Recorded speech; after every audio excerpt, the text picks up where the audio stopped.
প্রয়াত রাজ্যের বিশিষ্ট শিক্ষাবিদ লেখক মানস দেববর্মা তার প্রয়াণে রাজ্যের শিল্পী সাহিত্যিক মহল শোকাচ্ছন্ন। মানস দেববর্মার প্রয়াণে যে ক্ষতি হলো তা অপূরণীয় বলেই জানালেন মুখ্যমন্ত্রী মানিক সাহা।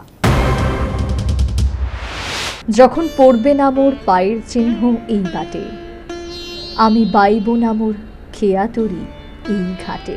চুকিয়ে দেব বেচা কেনা, মিটিয়ে দেব গো, মিটিয়ে দেব লেনা দেনা, বন্ধ হবে আনাগোনা এই হাটে। তখন আমায় নাইবা মনে রাখলে। চলে গেলেন রাজ্যের বিশিষ্ট শিক্ষাবিদ লেখক মানস দেববর্মা। তাই বলে মানস দেববর্মাকে স্মৃতি থেকে মোছা দায়। 1942 সালের 29 মার্চ মানস দেববর্মার জন্ম।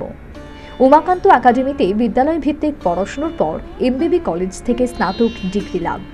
এরপর কলকাতার প্রেসিডেন্সি কলেজ থেকে স্নাতকোত্তর ডিগ্রি লাভের পর অধ্যাপক হিসাবে এমবিবি কলেজে নিযুক্তি। একাধারে সাহিত্য চর্চা।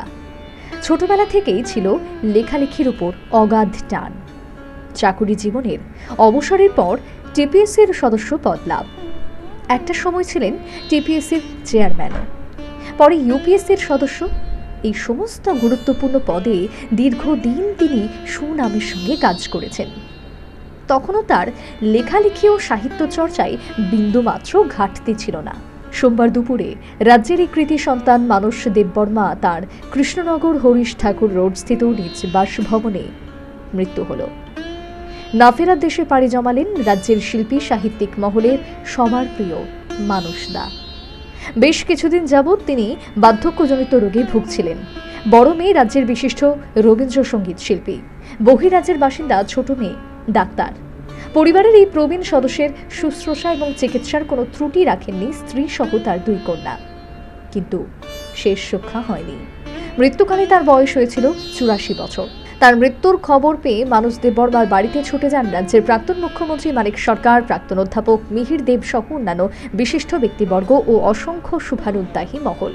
প্রথম জীবন থেকে তার লেখালেখির অভ্যেস ছিল বলেই জানালেন প্রাক্তন অধ্যাপক মিহির দেব।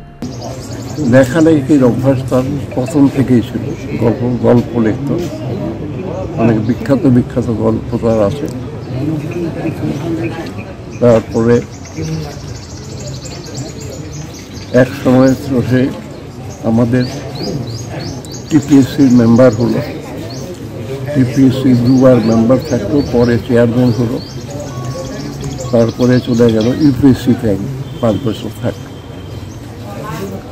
খুব হাসি খুশি, শান্ত এবং স্টুডেন্ট ফ্রেন্ডলি টিচার ছিল। আমি একবার, ও যখন ইউপিএসসিতে আছে, আমি একবার দিল্লি গেছিলাম, তখন ওদের বাড়িতেই ধরে নিয়ে গেল। মানস দেববর্মার প্রয়াণকে রাজ্যের শিল্প সংস্কৃতি সাহিত্য জগতের অপরিমেয় ক্ষতি বলে আখ্যায়িত করে নক্ষত্র পতনের সঙ্গে তুলনা করলেন রাজ্যের বিশিষ্ট আইনজীবী সন্দীপ দত্ত চৌধুরী। এক মাস আগে ওনার বাড়িতে এসেছিলাম, উমাকান্ত স্কুল অ্যানুয়ালি তরফ থেকে আমি সভাপতি ছিলাম, যে সম্বর্ধনা দিয়ে যাই। উনি বয়স হয়েছে, কিন্তু সেদিনের আলাপচারিতাতে মনে হয়েছিল যে মানুষদারই তুলনা একেবারেই ফুল অফ লাইফ। সেদিনও দেখেছিলাম বাড়ির তারা বলছিল সত্যিকার অর্থে উনি শারীরিকভাবে প্রচণ্ডই অসুস্থ, কিন্তু হি ওয়াজ ফুল অফ লাইফ। আমাদের স্কুলের 40-এর দশকের এক কৃতি ছাত্র প্লাস রাজ্যের এক কৃতি সন্তান চলে গেল। এটা রাজ্যের পক্ষে ক্ষতি, রাজ্যের শিল্প সাহিত্য সংস্কৃতির ক্ষেত্রে ক্ষতি। সর্বোপরি এখন যখন আমরা হানাহানিতে খুব মত্ত, এই হানাহানির যুগে দাঁড়িয়ে মানস দেববর্মার মতো ইন্দ্রপ্রতন একটা মেসেজ দেয় যে এই সমাজে ভালো লোকগুলো যেন আস্তে আস্তে চলে যায়। প্রয়াত মানস দেববর্মার মৃতদেহ এদিন প্রথমে রবীন্দ্র ভবনে নিয়ে যাওয়া হয়। এরপর উমাকান্ত একাডেমিতে নিয়ে গিয়ে সেখানে শেষ শ্রদ্ধা জানানো হয়। পরবর্তীতে মুখ্যমন্ত্রী মানিক সাহা বটতলা মহাশ্মশানে গিয়ে প্রয়াত মানস দেববর্মার স্মৃতির প্রতি শেষ শ্রদ্ধা নিবেদন করেন। মানস দেববর্মার মৃত্যুতে ত্রিপুরাবাসীর অপূরণীয় ক্ষতি হয়েছে বলে নিজ প্রতিক্রিয়ায় জানালেন মুখ্যমন্ত্রী। আমি যখন এমবিবি কলেজে পড়তাম, তো আমরা প্রফেসর ছিলেন ফিজিওলজিতে, তখন থেকে চিনি, তার আগেও চিনতাম। ফ্যামিলিয়ারও একটা রিলেশন ছিল, টিপিএসসির চেয়ারম্যানও ছিল। পরবর্তী সময়ে ইউপিএসসিতেও যায়। বিশিষ্ট সাহিত্যিক, লেখক, সব দিক দিয়ে সাংস্কৃতিক ব্যক্তিত্ব বলতে যা বোঝায় শুনেছি। এবং ওনার এই মৃত্যুতে ত্রিপুরাবাসী একজন বিশিষ্ট ব্যক্তিকে হারাচ্ছে এবং সেটা পূরণ করার আমি ওনার এই আত্মার সদ্গতি কামনা করি এবং পরিজন যারা আছেন ওনাদের প্রতি আমার সহমর্মিতা এবং আমি বলবো যে মানে সত্যিই ওনাকে ভুলান না, এরকম একজন ব্যক্তি। এর মাঝেই চির বিদায় নিলেন রাজ্যের কৃতি সন্তান শিক্ষাবিদ লেখক মানস দেববর্মা।